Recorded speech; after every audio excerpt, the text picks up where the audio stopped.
और आज शुरू करने जा रहे हैं ज्योग्राफी का एनसीईआरटी का परिवहन, जो कि बहुत ही सवाल पूछता है, बहुत ही इम्पोर्टेंट। तो चलिए, और मैं बता दूँ कि रात को जो अभी 10 बजे नहीं आ रहा है मॉक टेस्ट, उसके जगह पे मैं कम्युनिटी पोस्ट में क्वेश्चन कर रहा हूँ।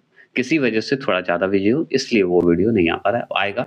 और एक ही बार महामैराथन ला दूँगा, जितना दिन अगर गैप है, मतलब जैसे आज का वीडियो नहीं आया, कल का वीडियो जोड़कर मैं 100 क्वेश्चन करवा दूँगा, ठीक है? तो चलिए, आप इस वीडियो को खत्म करते हैं, लाइक करते हैं, सब्सक्राइब करते हैं और बताइए कितने क्वेश्चन आते हैं। तो पहला क्वेश्चन आपके सामने है कि कोलकाता और दिल्ली किस राष्ट्रीय राजमार्ग द्वारा जुड़े हुए हैं? बताइएगा, कोलकाता और दिल्ली किस राष्ट्रीय राजमार्ग द्वारा जुड़े हुए हैं? तो वो जुड़े हुए हैं ऑप्शन नंबर, यहाँ पे मैंने एक गलत लगा दिया, बी होगा NH-19। क्या होगा? NH-19 होगा। अब NH-19 है, तो चलिए हम जानते हैं इसके बारे में डिटेल। तो दिल्ली को कोलकाता से NH-19 जोड़ता है, इतना याद रखिएगा, ठीक है? NH-19 जोड़ता है, जो कि दिल्ली से हरियाणा, उत्तर प्रदेश, बिहार एवं झारखंड से गुजरते हुए पश्चिम बंगाल तक जाता है। यही NH-19 जो आप देखते हैं ना, NH-19, यही जो है दिल्ली से कोलकाता तक जाता है। उसके बीच-बीच में कौन-कौन आता है राज्य? तो हरियाणा आता है, उत्तर प्रदेश आता है, बिहार आता है, झारखंड आता है, और वही होते हुए पश्चिम बंगाल तक जाता है। तो पश्चिम बंगाल मतलब कोलकाता। इसकी अगर कुल लंबाई की अगर हम बात करें, तो लंबाई इसकी जो है, हम याद रखिएगा, 1454 है। मतलब 1454 मतलब 1454, ठीक है? 54 की भी है, ये जान गए। पूर्व में अगर इसे बात करें तो NH2 के नाम से जाना जाता है। तो पूर्व में चले जाइएगा, पूर्व में, तो इसे NH2 के नाम से जाना जाता है, जो NH-19 है उसी को, ठीक है? जिसे जो है ग्रैंड ट्रंक रोड भी कहते हैं। इसी को ग्रैंड ट्रंक रोड भी कहा जाता है पूर्व में, ठीक है? समझ गए? अब चलिए, इसका निर्माण की अगर बात करें तो शेरशाह सूरी ने करवाया था। किसका? ग्रैंड ट्रंक रोड का निर्माण कौन करवाया था? शेरशाह सूरी करवाया था। मतलब NH2 जो नाम पड़ा है, ठीक है। आगे बात करते हैं, इसलिए इसे शेरशाह सूरी राजमार्ग के नाम से भी जाना जाता है। किस नाम से? शेरशाह सूरी राजमार्ग के नाम से जानते हैं। ये क्लियर हो गए। दूसरे प्रश्न की अगर हम बात करें, तो दूसरा प्रश्न है कि भारत के निम्नलिखित में से किस शहर में एक से अधिक रेलवे अंचलों के मुख्यालय हैं? एक से अधिक कौन से शहर में? तो वो मुंबई और कोलकाता दोनों में आपको एक से ज़्यादा रेलवे का अंचलों का मुख्यालय होगा, ठीक है? अब कैसे, तो जानते हैं, तो सुनिए। कोलकाता एवं मुंबई में एक से अधिक रेलवे अंचलों का मुख्यालय स्थित है, ये आप जान गए। सेंट्रल रेलवे तथा पश्चिमी रेलवे का मुख्यालय जो है मुंबई है। तो हमेशा भूलिएगा नहीं, सेंट्रल रेलवे तथा पश्चिमी रेलवे का मुख्यालय कहाँ है? मुंबई में है, ये हम जान गए। इसी प्रकार कोलकाता में पूर्वी रेलवे तथा दक्षिण पूर्वी रेलवे का मुख्यालय स्थित है। मतलब साउथ ईस्ट रेलवे जो है और पूर्वी ईस्ट रेलवे कोलकाता में है, और आपका वेस्ट रेलवे और सेंट्रल रेलवे ये जो है मुंबई में है, इसका मुख्यालय। क्लियर? तीसरे प्रश्न की अगर बात करते हैं हम लोग, किसके? तीसरे प्रश्न की। तीसरा प्रश्न है कि यदि आप कोहिमा से कोट्टयम, कोट्टयम बोला जाता है, कोट्टयम की यात्रा सड़क मार्ग से करते हैं, तो आपको मूल स्थान और गंतव्य को मिलाकर भारत के अंदर कम से कम कितने राज्यों से होकर गुजरना होगा? तो कितने राज्यों से होकर गुजरना पड़ेगा? तो 7 राज्यों से होकर गुजरना पड़ेगा। बी नंबर जो लगाएंगे वो सही लगाएंगे। अब चलिए जानते हैं। तो देखिए, नागालैंड मतलब कोहिमा, ठीक है, से जो है कोट्टयम, कोट्टयम मतलब केरल, नागालैंड केरल, याद रखिएगा, तक जो है सड़क मार्ग से यात्रा करने पर 7 राज्य से गुजरना पड़ता है। 7 राज्य से, तो कौन कौन राज्य है? तो मेघालय, मणिपुर, असम, पश्चिम बंगाल, उड़ीसा, आंध्र प्रदेश, तमिलनाडु, ये 7 राज्य से गुजरना पड़ेगा, तभी आप नागालैंड से केरल पहुंचिएगा, मतलब कोट्टयम पहुंच पाइएगा, मतलब केरल पहुंच पाइएगा, ठीक है? चलिए आगे चलें। चौथे प्रश्न की अगर बात करें तो उत्तर दक्षिण पूर्वी पश्चिम कॉरिडोर सुपर हाईवे का संपर्क नगर है, मतलब संपर्क नगर है, हाईवे का संपर्क नगर है, तो कौन सा है? तो झांसी हमारा संपर्क नगर है।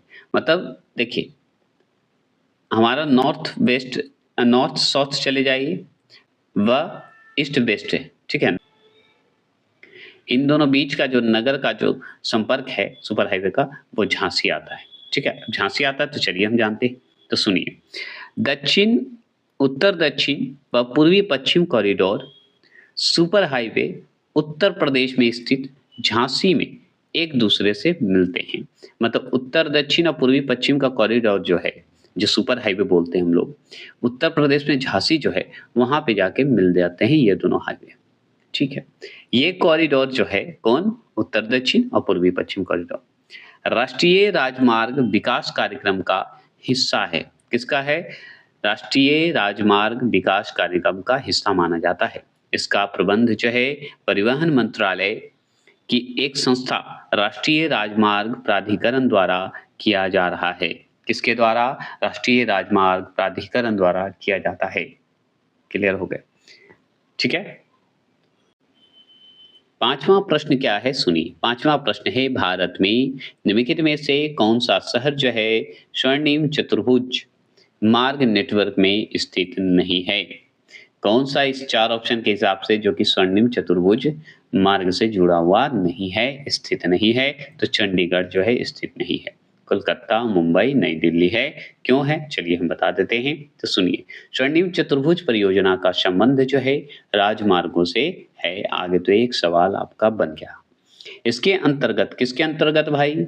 तो ये हमारा स्वर्णिम चतुर्भुज परियोजना के अंतर्गत 4 महानगरों, कितने महानगर? 4 महानगर, जिसमें कोलकाता आपका देख रहे हैं पूर्व का क्षेत्र चले जाइए, मुंबई पश्चिमी मुंबई की तरफ चले जाइए, मतलब दिशा भी बता रहे हैं, और नई दिल्ली जो कि उत्तर है, और चेन्नई दक्षिण को सड़क मार्ग द्वारा जोड़ा गया है।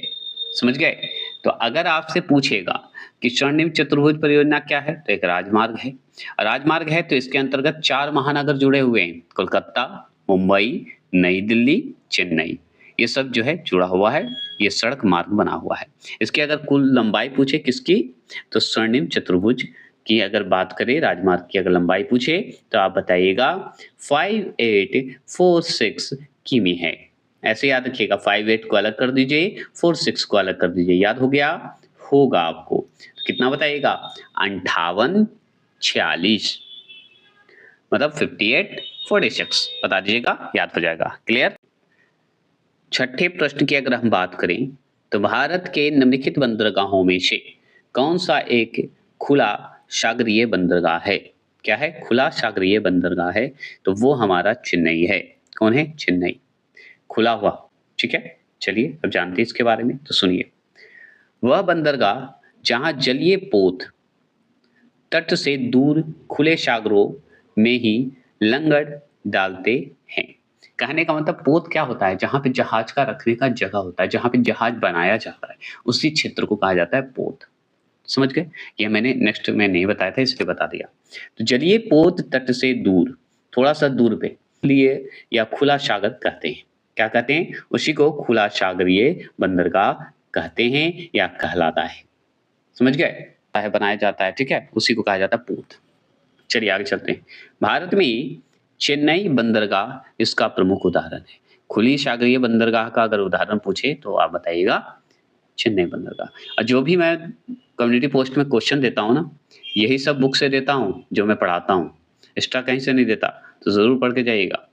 जहां तट के समानांतर एवं तट से दूरी जहाजी घाटों का निर्माण किया जाता है। मैंने बोला था जहाजी घाटों का निर्माण होता है, उसी को क्षेत्र को पोत कहते हैं, ठीक है, ये भी जान लीजिए। तो तट के समानांतर एवं तट से दूर, कहाँ? दूर जहाजी घाटों का निर्माण किया गया है। क्या है? 7वां क्वेश्चन है कि भारत का सबसे लंबा राष्ट्रीय राजमार्ग कौन सा है? ये एनसीईआरटी के तहत है। तो भारत का सबसे लंबा राष्ट्रीय राजमार्ग है हमारा NH-44, लंबा हो चुका है, याद रखिएगा। अब लंबा है तो चलिए जानते हैं।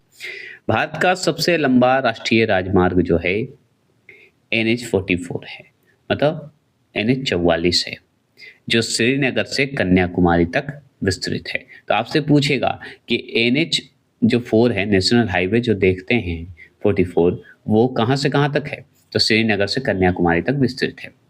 ठीक है। और सबसे लंबा राष्ट्रीय राजमार्ग, मतलब राष्ट्रीय महामार्ग कह सकते हैं। ठीक है, राष्ट्रीय मार्ग है, राष्ट्रीय महामार्ग है। ठीक है, लंबा है तो महामार्ग हो गया। इसकी कुल लंबाई अगर बात करें, तो इसकी कुल लंबाई मतलब श्रीनगर से कन्याकुमारी तक जो विस्तृत है उसकी लंबाई, किसकी? NH44 की लंबाई। तो आपसे पूछेगा तो ऐसे बोलिएगा 3745 किमी है, मतलब 3745 किमी लंबी है। याद रखिएगा, कुल लंबाई है। ठीक है, और नहीं तो 37 अलग कर दीजिए, 45 अलग कर दीजिए, ऐसे याद कर लीजिएगा। अब देखिए, पूर्व में NH7 सबसे लंबा राष्ट्रीय राजमार्ग था। सबसे अगर बात करें, पहले की बात करें तो NH7 था, जो कि सबसे लंबा था, जिसको वर्तमान में NH44 में शामिल कर दिया गया। तो NH44 में शामिल कर दिया गया, तो NH7 की जगह पे NH44 लंबा हो गया। समझ गए? शामिल हो गया। चलिए, 8वें प्रश्न की अगर बात करते हैं, तो 8वां प्रश्न है, क्या है? निम्न में से कौन सा विश्व का सबसे ऊंचा रोड पास जो है, जहां पर मोटर वाहनों द्वारा पहुंचाया जा सकता है? बताइए, निम्न में से कौन सा ऐसा है जो कि विश्व का सबसे ऊंचा रोड पास है, जहां पर मोटर वाहनों द्वारा पहुंचाया जा सकता है? बताएंगे? तो वो हमारा ऑप्शन नंबर सी है। अब सी है या खारदू गला भी बोलते हैं, खारदुगला भी बोल दीजिए, कोई दिक्कत नहीं है। अब देखिए, खारदुगला या दुंगला विश्व का सबसे ऊंचा रोड पास है, सबसे ऊंचा है। ठीक है, विश्व का सबसे ऊंचा रोड पास कौन है? रोड कौन है? तो खारदुगला है। ठीक है, जहां क्या होता है? मोटर वाहनों द्वारा, मतलब गाड़ियों द्वारा पहुंचाया जा सकता है, वहां पे गाड़ी से आप जा सकते हैं। इसकी अगर ऊंचाई की अगर बात करें, किसकी? खारदुंगला का अगर ऊंचाई की बात करें तो 5602 मीटर है। कितना है? 56, क्या बोलिएगा? 5602 मीटर है। अगर फीट में पूछे तो 18379 फीट है, मतलब 1837.9 जो है आपका फीट में आपका ऊंचाई बताया गया है। और इसकी अगर मीटर में पूछे तो 5602 बता दीजिएगा। ठीक है, दिख गया होगा आपको। यह जो है कौन? खारदुंगला। ठीक है, जम्मू कश्मीर राज्य के लद्दाख क्षेत्र में स्थित है। ठीक है, इसे जो है, इसे क्या कहते हैं? याद रखिएगा, इसे शयोक, शयोक व नुब्रा घाटी का जो है द्वार कहा जाता है। इसे पता है, नुब्रा घाटी द्वार भी कहा जाता है, या शयोक द्वार भी कहा जाता है, ये जरूर ध्यान रखिएगा। ठीक है, चलिए, प्रश्न है कि भारत का सबसे बड़ा जहाज तोड़ने का यार्ड, मतलब शिप ब्रेकिंग यार्ड बोला जाता है। ठीक है, गुजरात में जो है किस स्थान पर स्थित है? तोड़ने का यार्ड बना हुआ है, समझ गए? शिप को बताइएगा। तो गुजरात में जो है किस स्थान पर स्थित है? तो वो हमारा कहाँ पे? ए नंबर आंसर है अलंगा। ठीक है, याद रखिएगा, अलंगा, अलंगा बोल सकते हैं। ठीक है, अलंगा जो है गुजरात राज्य में स्थित है। गुजरात राज्य के कौन से जिले में? तो भावनगर में। कहाँ? भावनगर में, भावनगर जिले में स्थित है, जहां जो है भारत का सबसे बड़ा जहाज तोड़ने का यार्ड अवस्थित है। समझ गए? सबसे बड़ा जहाज तोड़ने का यार्ड अवस्थित है। अब चलिए 10वां प्रश्न की बात करते हैं। 10वां प्रश्न है, निम्नलिखित में से किस राज्य में हाल ही में हरित रेल, क्या है? हरित रेल गलियारा शुरू किया गया है, मतलब ग्रीन रेल कॉरिडोर शुरू किया गया है। तो वो है हमारा तमिलनाडु में शुरू किया गया है, डी नंबर। अब डी नंबर है तो चलिए जानते हैं। देश का हरित रेल जो गलियारा है, मतलब ग्रीन रेल कॉरिडोर जिसे कहते हैं, तमिलनाडु राज्य में जो है प्रारंभ किया गया है। प्रारंभ मतलब शुरुआत किया गया है। तो किस राज्य में शुरुआत किया गया है? तमिलनाडु राज्य में। क्या शुरू किया गया है? तो हरित रेल गलियारा शुरू किया गया है। अब और जान लीजिए कि यह जो है, यह कौन? हरित रेल गलियारा की बात हो रही है, कॉरिडोर की बात हो रही है। इसकी अगर लंबाई पूछे कितनी किमी में है, तो हम बताएँगे 114 किमी में है, 114 किमी में है। अब लंबाई में अगर देखा जाए तो चलिए जोड़ेगा किसको? तो रामेश्वरम से मदुरई को जोड़ेगा। समझ गए? यही देख रहे होंगे कि रामेश्वरम से मदुरई को जोड़ेगा, याद रखिएगा। और कितना? 114 किमी कॉरिडोर है लंबाई। ठीक है? जान गए। और भी जानते हैं, यह रेल लाइन कौन सा रेल लाइन? हरित रेल गलियारा वाला जो रेल लाइन है उसकी बात होता है। तो सुनिए, जीरो टॉयलेट डिस्चार्ज अर्थात टॉयलेट की गंदगी से मुक्त होगी। समझ गए? टॉयलेट मतलब टॉयलेट वाली बात हो रही है, ठीक है? याद रखिएगा। तो जीरो टॉयलेट डिस्चार्ज अर्थात टॉयलेट की गंदगी से मुक्त होगी ये वाला जो रेल लाइन है। समझ गए? गंदगी से मुक्त होगी। 11वां प्रश्न की अगर बात करें तो निम्न में से कौन सी भारत की सबसे पहली विद्युत ट्रेन है? तो सबसे पहली विद्युत ट्रेन कौन सी है? तो ये हमारा ऑप्शन नंबर है, दक्कन की रानी। समझ गए? अब चलिए, दक्कन की रानी को हम जानते हैं, दक्कन क्यों जिसे बोलते हैं। तो दक्कन की रानी मतलब दक्कन क्यों। ठीक है? भारत की सबसे पहली विद्युत ट्रेन थी, कौन थी? सबसे पहले विद्युत ट्रेन थी ये दक्कन की रानी। यह भारत की पहली सुपरफास्ट ट्रेन भी थी। भारत के सबसे सुपरफास्ट ट्रेन पूछे तो दक्कन की रानी याद रखिएगा, क्यों बता दीजिएगा। या सबसे पहले विद्युत ट्रेन थी। इसका परिचालन अगर बात करें मतलब शुरुआत की बात करें कब हुआ, तो इसका वर्ष 1930 में हुआ था। प्रारंभ कब हुआ? 1930 में। क्लियर बात? ठीक है, आगे चले। 12वां प्रश्न की बात करते हैं। 12वां प्रश्न है कि भारत में सबसे पहले या पहला रेल मार्ग तैयार हुआ था। तो भारत में सबसे पहला रेल मार्ग अगर पूछे तैयार हुआ था तो आप बताइएगा 1853 ईस्वी में हुआ था। और इस समय आप जानते हैं कि शुरुआत ही हुआ था, तो कौन शुरू किया होगा उसका नाम बताइए। तो चलिए, बताना क्या है ये बता रहा है बुक। भारत में लॉर्ड डलहौजी के शासनकाल में सन 1853 मतलब 1853 में जो है बॉम्बे से थाने के मध्य सर्वप्रथम रेल मार्ग तैयार किया गया।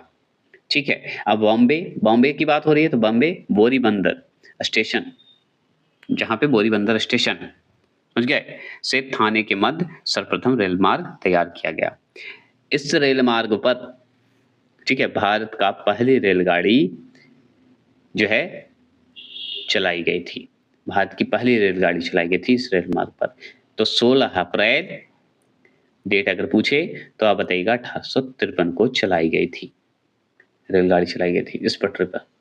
13वां प्रश्न क्या है? 13वां प्रश्न को ध्यान से सुनिएगा, ठीक है? 13वां प्रश्न है कि भारत निम्न में से किस देश में बताइएगा, कौन से देश में चाबहार बंदरगाह बना रहा है? बताइएगा, चाबहार बंदरगाह बना रहा है तो वो है ईरान में बना रहा है। कहाँ? ईरान में। अब ईरान में बना रहा है तो चलिए जानते हैं ईरान में कहाँ पे बना रहा है भाई। तो देखिए, चाबहार बंदरगाह बोला जा ही जाता है, चाबहार बंदरगाह ईरान के दक्षिण पूर्वी तट पर, कौन सी तट पे? साउथ ईस्ट तट पर सिताना बलूचिस्तान सिताना बलूचिस्तान प्रांतों में ओमान की खाड़ी के तट पर, समझ गए, स्थित वहीं पे बना रहा है चाबहार बंदरगाह।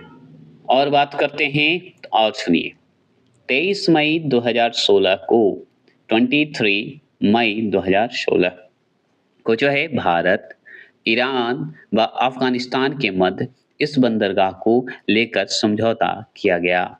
समझ गए? इसमें भारत ईरान तो है ही, अफगानिस्तान के मध्य भी हुआ। ठीक है?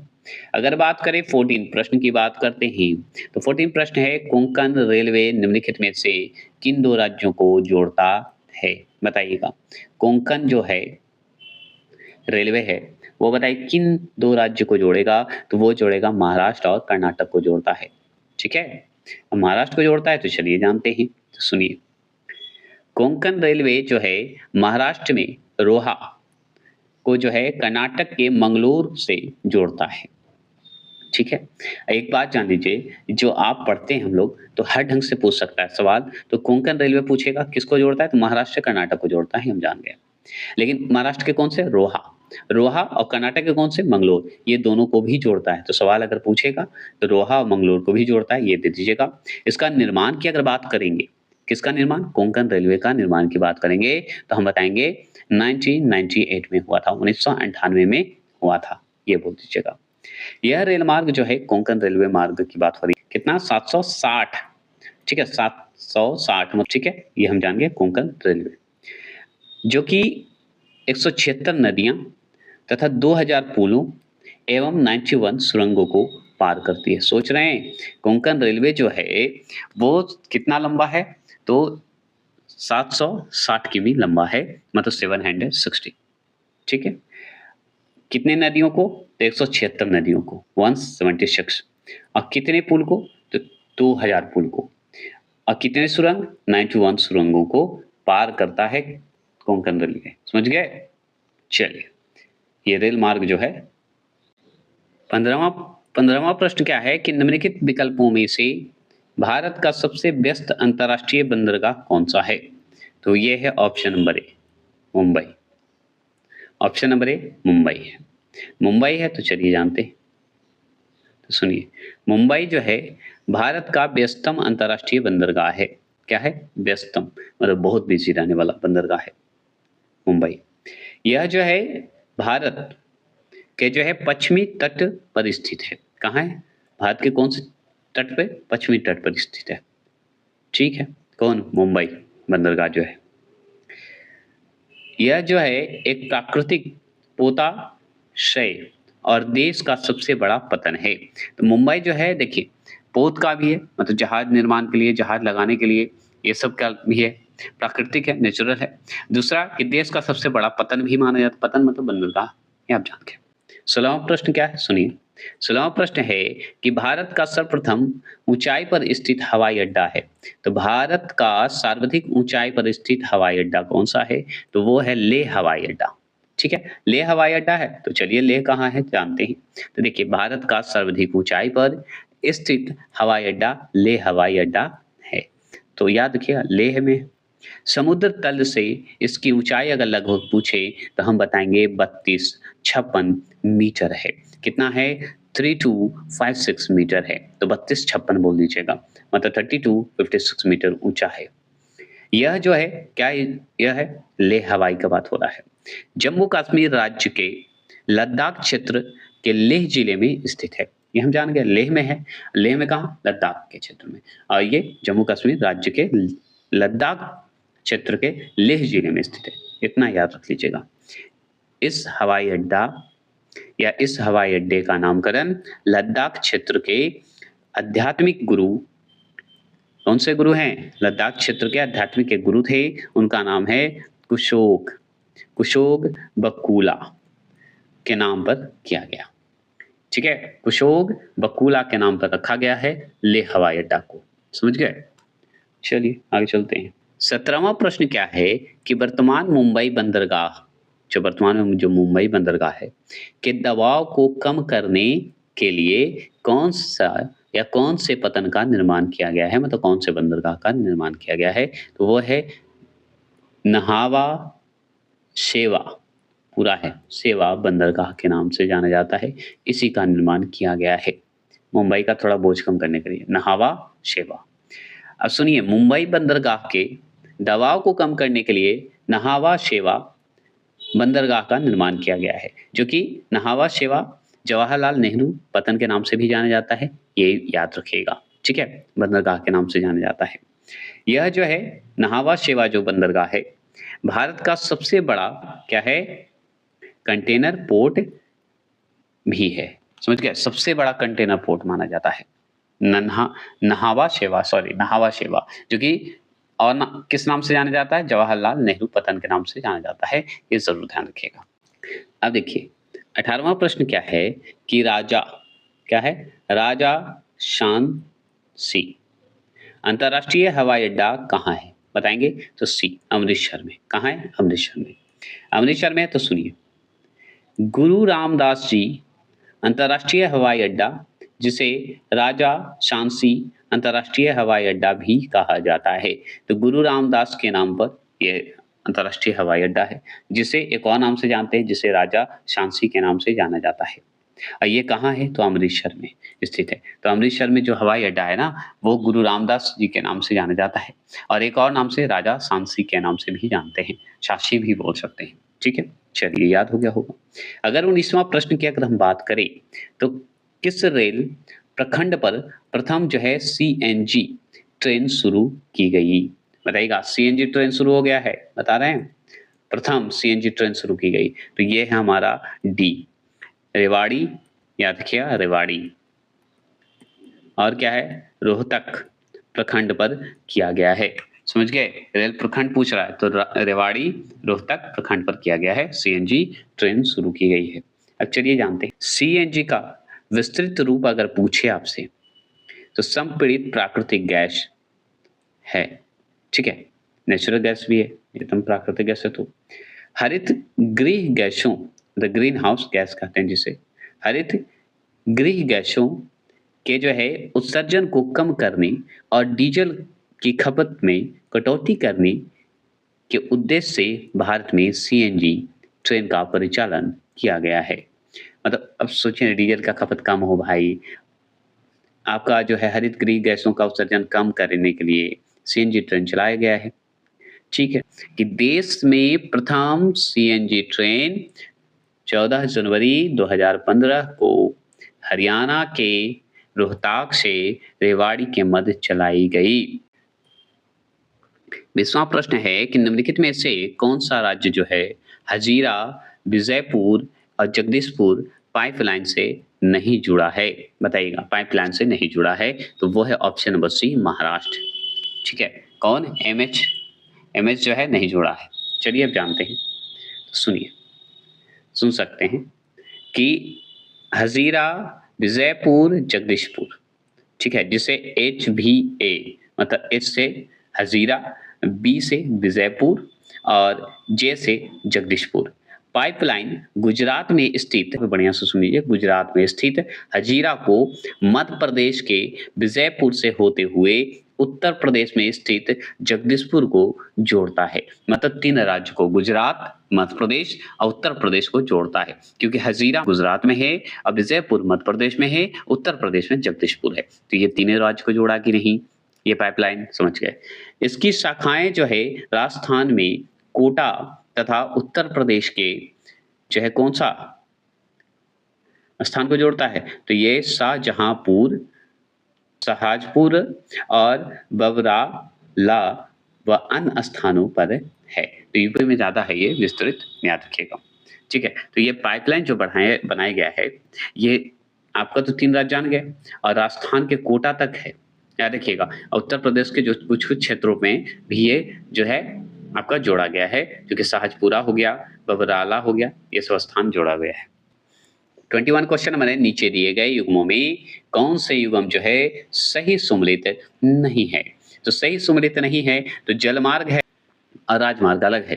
तो जलमार्ग मतलब पानी वाला मार्ग की बात हो रही है, तो जलमार्ग संख्या 1 अगर बात करें तो कानपुर व हल्दिया के मध्य है, यही तो गलत है, समझ गए? गलत है। अब चलिए कौन सही है अब जानते हैं, तो सुनिए, राष्ट्रीय जलमार्ग संख्या 1 की अगर हम बात करेंगे तो हल्दिया तो है ही, तथा प्रयागराज के मध्य है, कानपुर के मध्य नहीं, मतलब प्रयागराज मतलब इलाहाबाद के मध्य है। ठीक है? मध्य जो है गंगा नदी पर स्थित है ये, कौन? जलमार्ग संख्या 1। इसकी अगर लंबाई की बात करें तो 1620 है, 1620 किमी है, याद रखिएगा।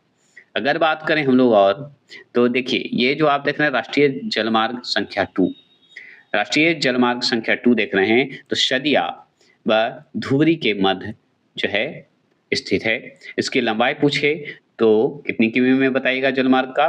तो 891 किमी बताइएगा, 891 किमी बताइएगा, जो कि ब्रह्मपुत्रा नदी पर स्थित है। ये जो जलमार्ग अगर पूछे संख्या 2 तो बताइए ब्रह्मपुत्रा नदी पर है, लंबाई 891, और अगर कौन क्षेत्र? तो सदिया व धुबरी के मध्य है। तो याद रखना है कि राष्ट्रीय जलमार्ग संख्या 3 जो देख रहे हैं, यह जो है केरल का कौन सा? कोट्टमपुरम से लेके कोल्लम तक है, ठीक है। पश्चिमी तट नहरों पर स्थित है। पश्चिमी तट नहरों की अगर बात करेगा तो क्या बताएगा? उद्योग मंडल या चंपककारा नहरों पर स्थित है। इसकी अगर कुल लंबाई बोले तो 205 बता दीजिएगा। 22वां प्रश्न क्या है कि निम्नलिखित में से किस पतन को स्वतंत्रता प्राप्ति के बाद पहले पतन के रूप में विकसित किया गया? ऐसा देश विभाजन के बाद कराची पतन की कमी को पूरा करने तथा मुंबई से होने वाली व्यापारिक दबाव को कम करने के लिए किया गया था। तो ये था कांडला पतन, ठीक है। कांडला पतन क्लियर हो गया। चलिए अब चलते हैं, यहाँ पे पढ़ते हैं। तो सुनिए, स्वतंत्रता प्राप्ति के पश्चात प्रथम पतन कच्छ में कांडला के रूप में विकसित किया गया। स्वतंत्रता प्राप्ति के बाद, ठीक है, याद रखिएगा। प्रथम कच्छ में जो गुजरात में है, कांडला के रूप में विकसित किया गया।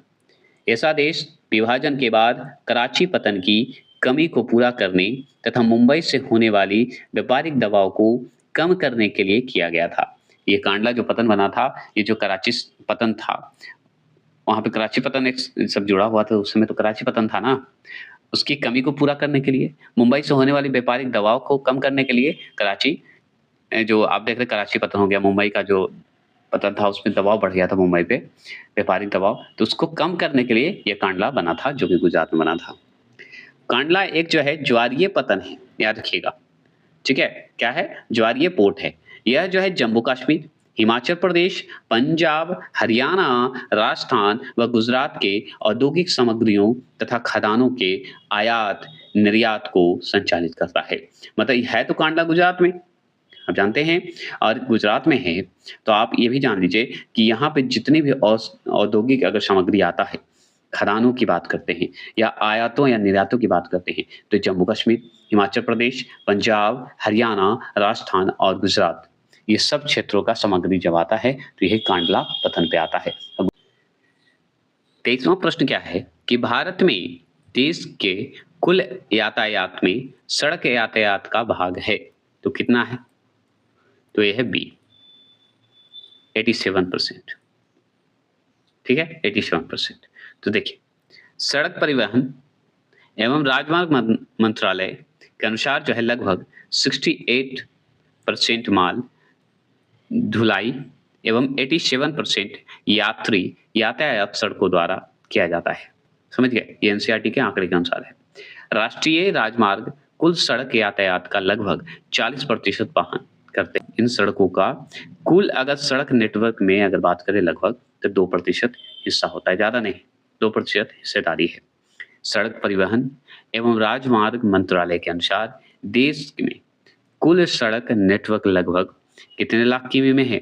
तो 63.32 लाख किमी में है, मतलब 63.32 लाख किमी में है, जो यूएस के पश्चात विश्व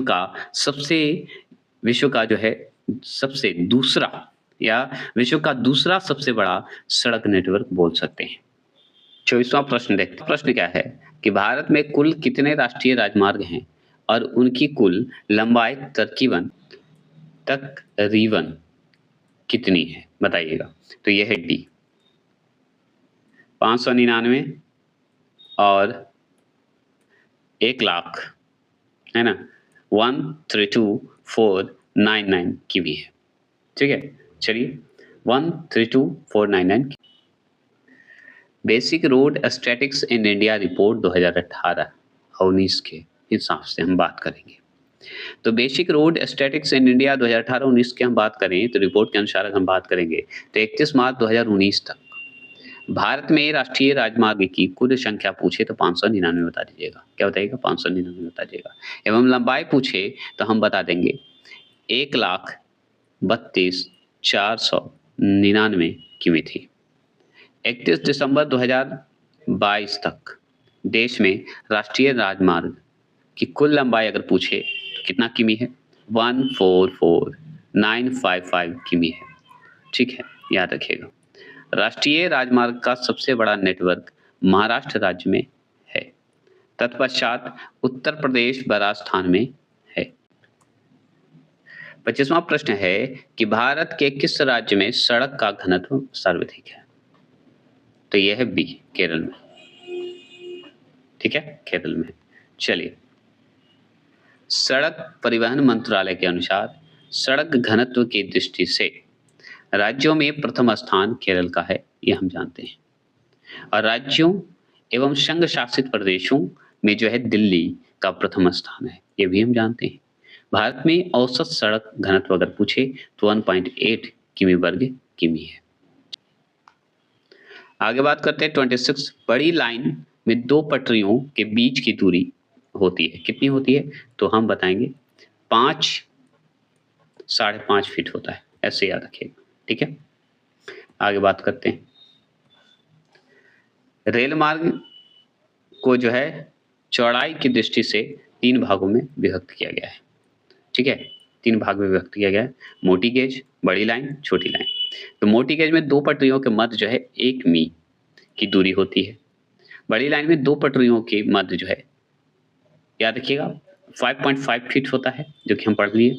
और अगर मीटर में पूछे तो 1.676 मी में बता दीजिएगा। ठीक है, अगर पूछे छोटी लाइन की तो 2 पटरियों का मध्य जो है मिमी है, ये सब याद रखिएगा। ये जो इतना है, छोटी लाइन की अगर पूछे तो 762 मिमी है, याद रखना है, दूरी होती है। 27 प्रश्न है कि निम्नलिखित में से कौन सा एक युग्म सही सम्मिलित नहीं है? रेलवे जोन मुख्यालय, तो यह है ऑप्शन नंबर बी, दक्षिण पूर्वी रेलवे भुवनेश्वर। अगर जानते हैं दक्षिण पूर्वी रेलवे का मुख्यालय जो है कोलकाता है, जबकि भुवनेश्वर पूर्वी तटीय रेलवे का मुख्यालय है, ये जान लीजिए। और यही आपका गलती हो गया, दक्षिण पूर्वी अगर मुख्यालय कोलकाता होता तो सही होता। ठीक है, चलिए 28वां प्रश्न क्या है कि भारत में निम्नलिखित में से कहाँ सबसे बड़ा प्रोत प्रांगण है? पोत प्रांगण भी बोल सकते हैं, प्रोत प्रांगण भी बोल सकते हैं। शिपयार्ड, जहाँ पे जहाज रहता है वहां पे बनता भी है, उसका मरम्मत भी होता है, याद रखिएगा। तो ये ऑप्शन नंबर बी, कोची में, ये हम पढ़ा चुके हैं। ठीक है, तो देखिए शिपयार्ड वह स्थान है जहां जहाजों का निर्माण, मरम्मत कार्य होती है, मतलब कार्य होता है। भारत का सबसे बड़ा शिपयार्ड अगर बोले तो कोची शिपयार्ड लिमिटेड, जो कि केरल में है, याद रखिए वहां है। इसकी स्थापना की अगर बात करें, कोची जो शिपयार्ड है 29 मार्च 1972 में की गई है, याद रखिएगा। अन्य शिपयार्ड की अगर बात करें दूसरा, तो गार्डन रीच शिप जो है बिल्डर्स, ठीक है, शिप बिल्डर्स, जो कि कोलकाता में है, इसकी स्थापना जो है 1884 में हुआ था। हिंदुस्तान शिपयार्ड की अगर बात करें तो जिसे विशाखापत्तनम शिपयार्ड भी कहते हैं, जो कि इसकी स्थापना विशाखापत्तनम में 1941 में हुआ था। और एक मंझगांव डाक यार्ड है या शिपयार्ड कहिए तो मुंबई में है, जो कि इसका स्थापना 1934 में हुआ था। बस इतना जान लीजिए। ठीक है, कोई दिक्कत नहीं होनी चाहिए। 29वां प्रश्न की अगर बात करें हम लोग, तो भारत के निम्नलिखित बंदरगाहों में से कौन सा एक उड़ीसा तट पर अवस्थित है? उड़ीसा तट पर अवस्थित है, हम जानते हैं, तो ये है ऑप्शन नंबर सी, पारादीप पर। पारादीप पर, ठीक है, पारादीप पर है तो चलिए जानते हैं। तो सुनिए, पारादीप जो पोर्ट है वो उड़ीसा के जगदीशपुर जिले में स्थित, ठीक है, जगदीशपुर जिले में स्थित भारत के पूर्वी तट पर स्थित है। एक प्राकृतिक गहरे पानी का बंदरगाह है, समझ गए? प्राकृतिक गहरे पानी का द्वीप जो है बंदरगाह है, प्रायद्वीप पोर्ट जो है उड़ीसा में। यह जो है बंगाल की खाड़ी में महानदी के मुहाने पर स्थित है। समझिए, बंगाल की खाड़ी में वो भी महानदी के मुहाने पर स्थित है। इसका विकास अगर बात करें तो कोलकाता एवं विशाखापत्तनम बंदरगाह के भार को कम करने के लिए किया गया है। उसका कम करने के लिए ये बनाया गया है, याद रखिएगा। यहाँ से मुख्यतः जापान को लौह अयस्क का निर्यात किया जाता है, जो कि हम 9वें अध्याय में पढ़ चुके थे, है ना। अब 30वां प्रश्न की अगर बात करें तो सेतु समुद्रम परियोजना जिन्हें जोड़ती है वह क्या है? तो वो है मन्नार की खाड़ी और पाक की खाड़ी। ठीक है, और यही सेतु समुद्रम परियोजना ही है जो कि मन्नार की खाड़ी और पाक खाड़ी को जोड़ता है। ठीक है, और चलिए तो देखिए सेतु समुद्रम परियोजना की अगर बात करें तो एक शिपिंग नहर परियोजना है, बाहरी आवाज को इग्नोर करिएगा, जो मन्नार की खाड़ी और पाक की खाड़ी को जोड़ता है। बस इतना जान लीजिए। राम सेतु को जो है आदम के पुल के रूप में भी जाना जाता है। तो राम सेतु को जो है आदम के पुल के नाम से भी जाना जाता है, आदम्स ब्रिज बोलते हैं। यह भारत के दक्षिण पूर्वी तट जो है रामेश्वरम और श्रीलंका के उत्तर पश्चिम तट के पास जो है मन्नार द्वीप के बीच जो है चूना पत्थर की 48 किमी लंबी जो है श्रृंखला है। 21वां प्रश्न क्या है सुनिए, भारत का बृहत्तम प्राकृतिक बंदरगाह कौन सा है? तो हम बताएंगे डी, मुंबई बताएंगे। क्या बताएंगे? मुंबई को बताएंगे। तो देखिए मुंबई जो बंदरगाह है भारत का बृहत्तम प्राकृतिक बंदरगाह है, ठीक है, नेचुरल है, प्राकृतिक है, ये ध्यान रखिएगा, और बृहत्तम है, बड़ा है। इस बंदरगाह में, कौन से बंदरगाह? मुंबई बंदरगाह में 3 हार्वे हैं, 3 हार्वे हैं। तो 3 हार्वे कौन कौन है ये जानिए। तो प्रिंस डॉक है, डॉक बोलते हैं इसे, ठीक है, विक्टोरिया डॉक है और इंदिरा डॉक है। ये 3 जो है हार्वे है किस बंदरगाह पे? मुंबई बंदरगाह पे, ये हम जान गए। अगर और बात करें हम लोग तो कोच्चि बंदरगाह भारत का दूसरा सबसे बड़ा प्राकृतिक बंदरगाह है, समझ गए, कोच्चि बंदरगाह।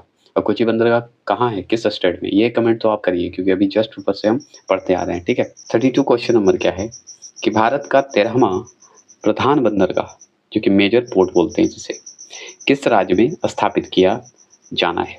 तो किस राज्य में स्थापित किया जाना है? तो ये हमारा ऑप्शन नंबर सी, महाराष्ट्र में किया जाना है। 13वें जो प्रधान बंदरगाह है वो स्थापित किया गया है, तो कहाँ स्थापित किया गया है? तो महाराष्ट्र में स्थापित किया गया है। महाराष्ट्र के कहाँ पे? दहानू क्षेत्र में। और दहानू के निकट क्या है? बधावन है। क्या है? बधावन, जो कि भारत के 13वें प्रधान बंदरगाह स्थापित है, समझ गए। अब ये जो है केंद्रीय मंत्रिमंडल द्वारा किया गया है, कब किया गया है? 5 फरवरी 2020 को। बस इतना ही जान लीजिए, और कुछ जानने की जरूरत नहीं है, ठीक है। स्थापित करने का निर्णय लिया गया है, निर्णय स्थापित करने का निर्णय लिया गया है, स्थापित नहीं हुआ है अभी, ठीक है। आगे बात करते हैं, ये एनसीईआरटी के तहत है। चेन्नई जो है भारत का सबसे बड़ा कृत्रिम बंदरगाह है, कृत्रिम मतलब मानव द्वारा बनाया गया हुआ बंदरगाह है चेन्नई का। भारत का दूसरा सबसे बड़ा जो है, बताइएगा, भारत का दूसरा सबसे बड़ा बंदरगाह जो है कौन है बताइए? तो यही चेन्नई जो बंदरगाह देख रहे हैं सबसे बड़ा कृत्रिम बंदरगाह है, ये भारत का दूसरा सबसे बड़ा बंदरगाह है,